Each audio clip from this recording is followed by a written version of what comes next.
Okay, this here is going to be a Sattley engine video, just about these two Sattleys that I got a few months ago, back in January I think. I made a video, it's in the list there. You can see them when they're still sitting in my truck. I've only started working on this one here. I've actually been working on this for a while.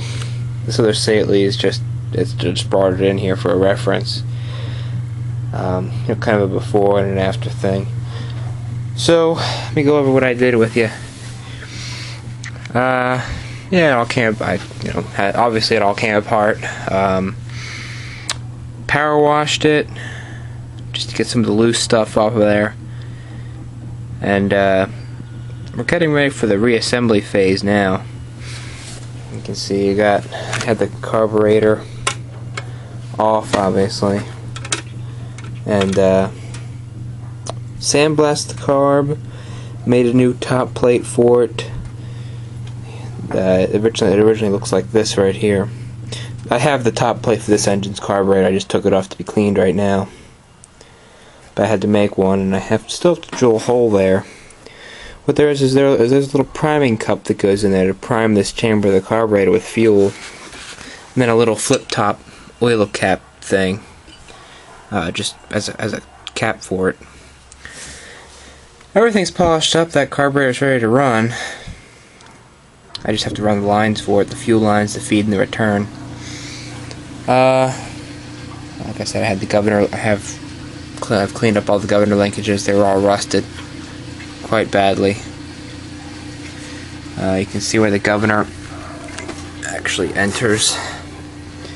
This little, well, it's not plastic, I'm not sure what you call it, some kind of primitive plastic polymer material, I don't know. The governor weights are on the crankshaft itself. This plate moves in and out. Simply just moving the governor lever right here. Well, I don't have this long lever hooked up yet. It just takes a cotter pin through that hole there. And it just moves the throttle lever on the carburetor. Very heavy build engine. Very nice engine. One major thing I had to do to it, to this one in particular, was it concerned the rod bearing where it met the wrist pin of the piston. Had a lot of slop in that bearing there, right up in there. Not enough. I mean, the engine would have run, but it would have self-destructed in short order, or just gotten so bad that it'd be a shame to have that happen. Let me just say that. So I had a local machine shop that I always take everything to that I need worked on. Make me up a new brass or bronze. I'm not sure what he used exactly. It looks like brass. I don't know. Maybe brass ain't bronze. Doesn't matter. Had to make me a new bushing. He had to bore out the rod. It had become oblong. Make me a new bushing, and it fits pretty well. So that's nice and tight there now. Only thing is, I took this piston out.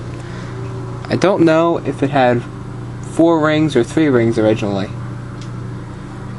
There's an empty groove here. I assume it might have had a 4th at one point, but it wasn't there when I got it, so I don't know if I'm gonna try to find another ring or find some information. If anybody knows this, let me know.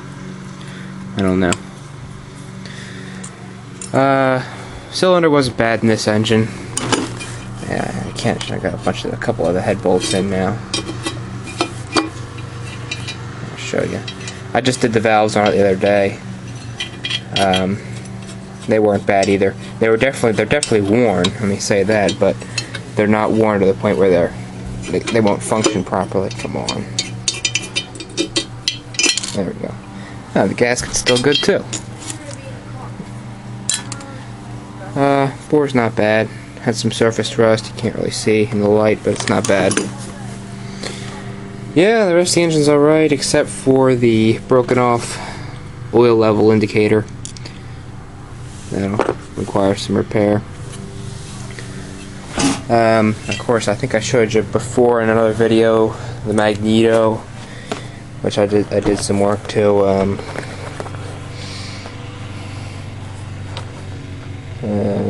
Work was just one of the original solder terminal post had ripped out of this coil here, and I had to dig through it to find the high tension lead and just make a new post and seal it back up.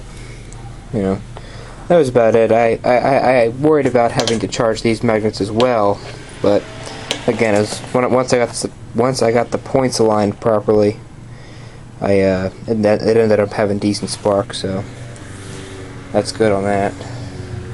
And it's just waiting for final reassembly now. Make some gaskets for it and everything, and it should be good to go.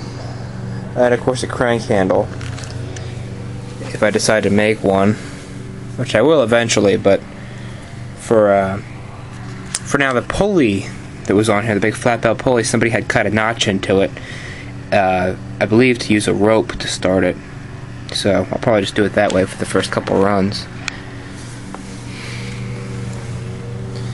So that's that for the Sattley on there. I'll probably have this at Jacktown in, let's see, July, I think the show is. Yeah, I'll definitely have it there by July.